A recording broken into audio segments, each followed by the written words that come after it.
Gotta move, gotta set the pace, gotta groove. What's a new thing? Gotta move. You know when someone gives you good advice, maybe even great advice, for some reason, you feeling like a rebel? Can't nobody tell me nothing? But you quickly figure out you done sucked up.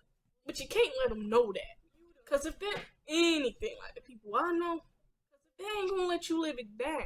They gonna knock you for that every chance they get. Now you gotta act like the mistake you just did was actually what you was trying to do all along. That's not gonna work. Hey, I got this. What you said?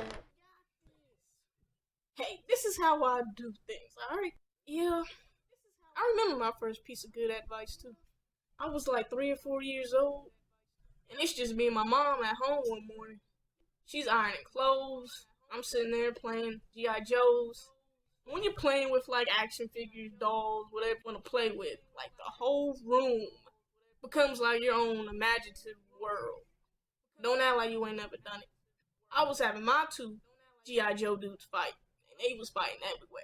First they was on the floor, then they was on the TV stand, then they was on the bed, and then we made our way over to the ironing board, where my mom is ironing.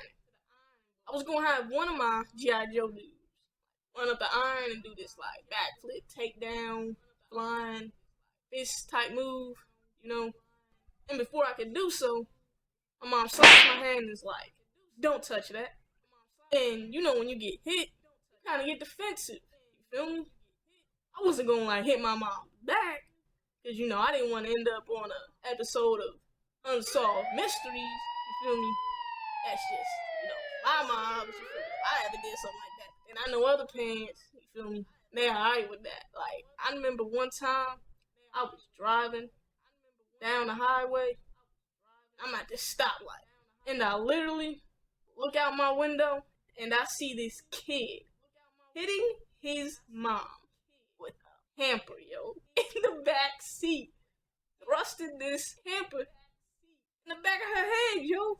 Like if that was my mom, she would have held up that whole intersection. Like everybody in the country would have been feeling that traffic jam.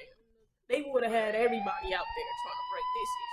They would have had LAPD, SWAT. They would have had the Navy SEALs out there swimming through traffic trying to get to me, yo. Like, they would have had to call up the Mystery Incorporated gang to help find me. If I would have ever done something like that to my moms, or even thought about something like that, yo, she brought me into this world, it would have dang sure brought me out of this world. But back to the story. So, my defensive mechanism is just to be hard-headed, you feel me? Right after my mom slaps my hand and tells me not to touch this iron, she grabs that, water cup for the iron and goes to the bathroom and fills it up.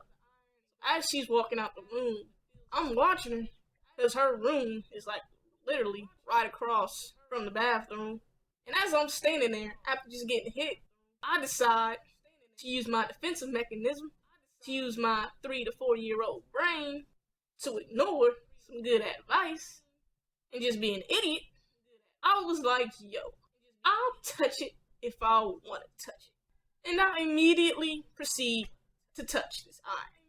And I immediately regretted that. As soon as I touched this iron, I instantly hit the floor in fetal position, yo.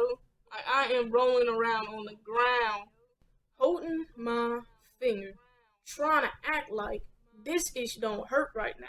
And as I'm doing so, my mom is walking back into the room. So now, I gotta act like I just didn't touch this iron that she literally just told me not to touch. So now I'm laying there, waiting for this pain to go away. Because I can't sit there and tell on myself and get a butt whooping for not listening. What's that gonna get me? Hurting from 2 ends, yo. So, moral of the story is, I don't know. Maybe parents actually do know best. Maybe it's just don't be as hard-headed as me. I don't know. You tell me what the moral of this story is in the comment section below. What's that?